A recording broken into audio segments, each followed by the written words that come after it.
ठीक है। इस समय वर्ल्ड में 1200 प्लस ड्रीम लाइनर्स अकेले फ्लाई कर रहे हैं और ऐसा इंसिडेंट ड्रीम लाइनर्स में कभी भी नहीं है, क्योंकि वैसे भी रिलेटिवली न्यू है, लेकिन ये इतना एडवांस एयरक्राफ्ट है कि जिसमें फेल सेफ एयरक्राफ्ट बोलते हैं, उस तरह का एयरक्राफ्ट है। इसमें इतने मल्टीपल बैकअप सिस्टम्स हैं। तो जो सारी चीजें हम जोड़ रहे हैं, क्यों हुआ है, उसके एनालिसिस के बाद जो एक क्वेश्चन हर एविएशन इंडिविजुअल एविएशन एक्सपर्ट के दिमाग में आता है, वो यही आता है कि ड्रीम लाइनर के साथ कैसे हुआ।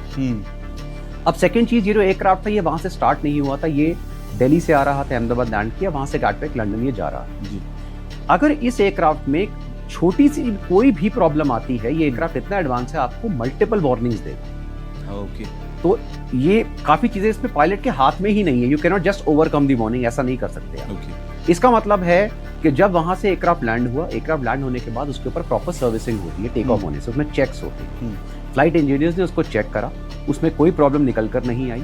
अगर आती तो उनको भी पता लगता और एयरक्राफ्ट स्टार्ट करते ही वार्निंग आती और पायलट को भी पता लगता। उस टाइम तक कुछ नहीं था। उसके बाद जब एयरक्राफ्ट ने टेक ऑफ करना लगा, तो जो एयरक्राफ्ट का रनवे होता है, उसमें जब एयरक्राफ्ट भागता है जी, तो वो जो टेक ऑफ रोल था, जब हमने थ्रस्ट खोला उसमें, अगर उसमें एक स्पीड होती है V1, उस स्पीड को अचीव करने से पहले अगर कोई भी प्रॉब्लम आती है एयरक्राफ्ट में, हम इमीडिएटली कॉल देते हैं अबॉर्टिंग टेक ऑफ और थ्रस्ट को पीछे करके हम ब्रेक्स लगा देते हैं, emergency brakes, and the aircraft stops.